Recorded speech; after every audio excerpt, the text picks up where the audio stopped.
नाज़रीन अस्सलाम वालेकुम। इस वक्त मैं पाकिस्तान में मौजूद हूँ और पाकिस्तान में लाहौर में मेरे बहुत ही अजीज़ करीबी दोस्त जनाब तौफीक भट्ट साहब मौजूद हैं। मैं इनकी रेजिडेंस में मौजूद हूँ।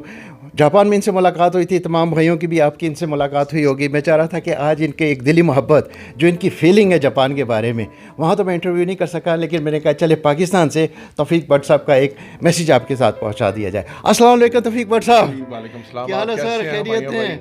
आप खैरियत से? शुक्र अल्लाह का सर। आपको देख के पाकिस्तान में उतनी खुशी हुई जितनी मुझे देख के आपको जापान में हुई। माशाल्लाह माशाल्लाह सर, मैं भी ये इतनी खुशी महसूस कर रहा हूँ कि मतलब 3 साल बाद मुलाकात हो रही है, क्योंकि कोरोना की वजह से मैं आ नहीं सका सर यहाँ पे। तो ये सब मैंने कहा ज़रूरी थी आपसे मुलाकात करनी। तो कैसी रही आपकी यादें सर, जापान की यादें? बहुत आप यकीन करें कि मैं अब आज तक अपने बच्चों को ये बताता हूँ कि मैं 49 मुल्कों में गया हूँ। अब तक मुख्तलिफ़ जगह पे पाकिस्तानियों ने मुझे बुलाया, बड़ी इज़्ज़त दी मुझे। इसी तरह जापान में मुझे बुलाया, हमारे अफजल चीमा साहब हैं, भाई हैं, उन्होंने बुलाया। और वहाँ पे जो इम्तियाज़ साहब थे, हमारे एम्बेसडर साहब थे, वो बहुत ही एक अजीम इंसान है। और मैंने देखा कि जापान में लोग उनसे इतनी मोहब्बत करते हैं कि शायद उस मोहब्बत का असर है कि वो शक्ल सूरत से भी अब एक जापानी लगने लगे। बिल्कुल सर, वो 38 साल 40 साल से वहाँ पे मौजूद है। जी। तो मैं अपने स्टूडेंट्स को भी बताता हूँ और मैं अपने बच्चों को भी ये बताता हूँ कि 49 मुल्कों में फिरने के बाद, 49 मुल्कों की आवारागर्दी करने के बाद मैं इस नतीजे पे पहुँचा हूँ कि इन 49 मुल्कों में अगर मैंने बतौर कौम किसी को पाया है तो पहले नंबर पे वो जापान है और दूसरे नंबर पे वो जर्मन है। यानी मैं आपको दिल की बात अपने बताता हूँ कि अगर मुझे पाकिस्तान के अलावा कोई चॉइस दी जाए कि पाकिस्तान के अलावा आप कहाँ रहना पसंद करेंगे, तो बिला मुबालगा और बग़ैर सोचे समझे मैं ये कहूँगा कि जी मुझे जापान में रहना जो है वो पसंद है। इतने डिसिप्लिन्ड, इतने आजिज़ और इतने खूबसूरत और इतने हया वाले लोग हैं जो जापान के लोग हैं। और जो जापान में पाकिस्तानी रहते हैं हमारे दोस्त, वो भी बड़े अजीम लोग हैं, बड़े मेहनती लोग हैं। और मैंने देखा कि वहाँ पे वो बड़ी मेहनत करते हैं और वो जो जापानियों का एक अंदाज़े मेहनत और अंदाज़े मोहब्बत है, वो उसके अंदर वो भी रच बस गए हैं, उसके अंदर मिल गए हैं।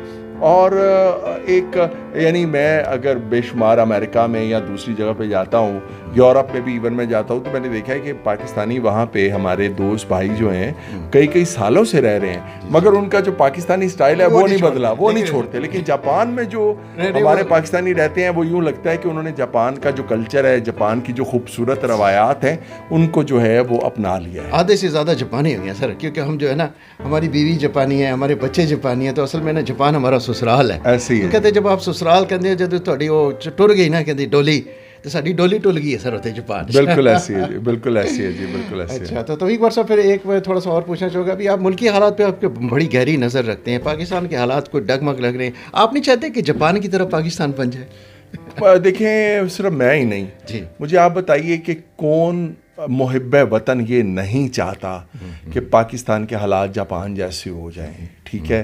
कौन मुहिब्ब वतन है जो ये नहीं चाहता? हाँ, जो मुल्क के दुश्मन हैं वो यकीनन ये नहीं चाहते होंगे, लेकिन बदकिस्मती ये है कि पाकिस्तान में हालात दिन ब दिन अबतर होते जा रहे हैं। एक तो मुझे इस बात का दुख है कि हमारे जो एक माली बहरान है वो शिद्दत अख्तियार करता जा रहा है। उसकी कई वजूहात हैं। अब एक उसमें ये सैलाब भी शामिल आ गया, उससे पहले कभी ज़लज़ले आते हैं, कभी सबसे जो बड़ा इसमें फैक्टर है वो तो हमारी नीयतों का फतूर है हमारे। यानी मैं बेशुमार दुनिया में मैंने मुआशरे देखे जिन्होंने गुर्बत से निमट लिया और तरक्की की।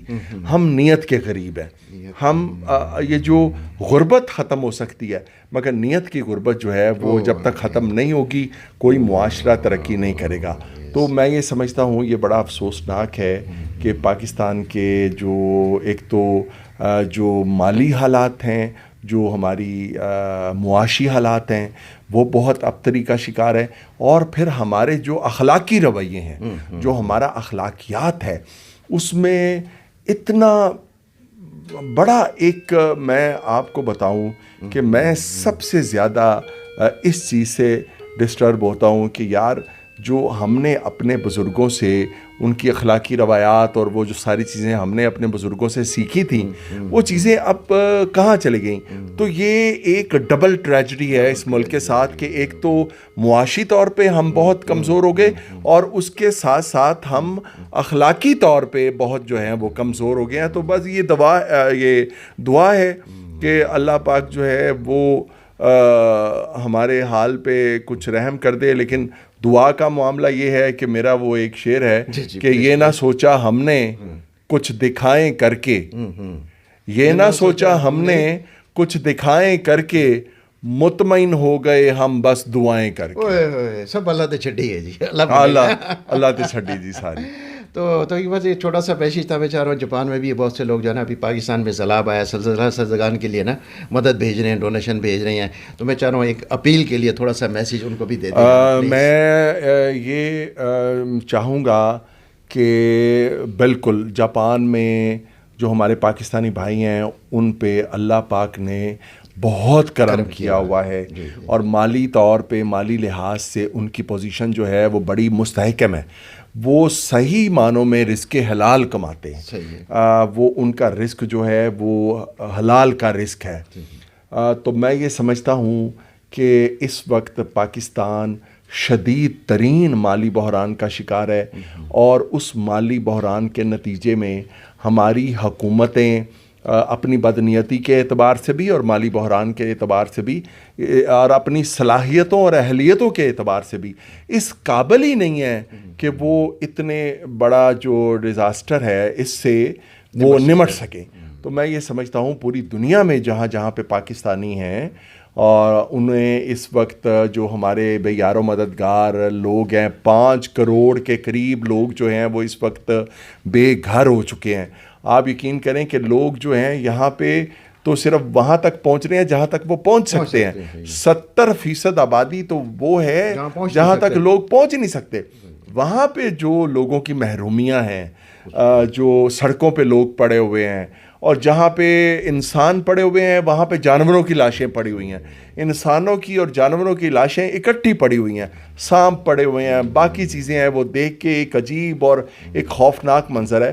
تو یہ پاکستان ان کا ملک ہے، اور یہ وقت ہے میں پہلے بھی یہ سمجھتا ہوں کہ جب بھی پاکستان میں کوئی آفت آئی، کوئی مصیبت آئی، کوئی آزمائش آئی، تو پاکستانی جو اوورسیز پاکستانی تھے انہوں نے بڑی دل کھول کے جو ہے وہ مدد کی. اب بھی ہم یہ سمجھتے ہیں کہ ہمارے اوورسیز جو پاکستانی ہیں، خاص طور پہ جو ہمارے جاپان میں پاکستانی ہیں، میں نے جو صورتحال بتائی ہے اس کے مطابق ہم یہ ملک ڈیزرو کرتا ہے، اس ملک کے جو مستحق لوگ ہیں کہ ان کی دل کھول کے جو ہے وہ مدد کی جائے گی. بہت بہت شکریہ. تو ناظرین یہ تھے میرے ساتھ توفیق بٹ صاحب. میرا خیال ہے آپ کی ان کی باتوں سے بہت متاثر ہوں. میں چاہ رہا ہوں ان سے ایک لانگ انٹرویو کی جاتا ہے، لیکن بٹ صاحب نے کہیں جانا ہے. تو میرا خیال ہے بٹ صاحب بہت بہت شکریہ آپ کا دلی محبت سے. تو ایک نعرہ لگائیں گے، پاکستان زندہ باد، جاپان زندہ باد. پاکستان زندہ باد، جاپان زندہ باد. Thank you very much sir.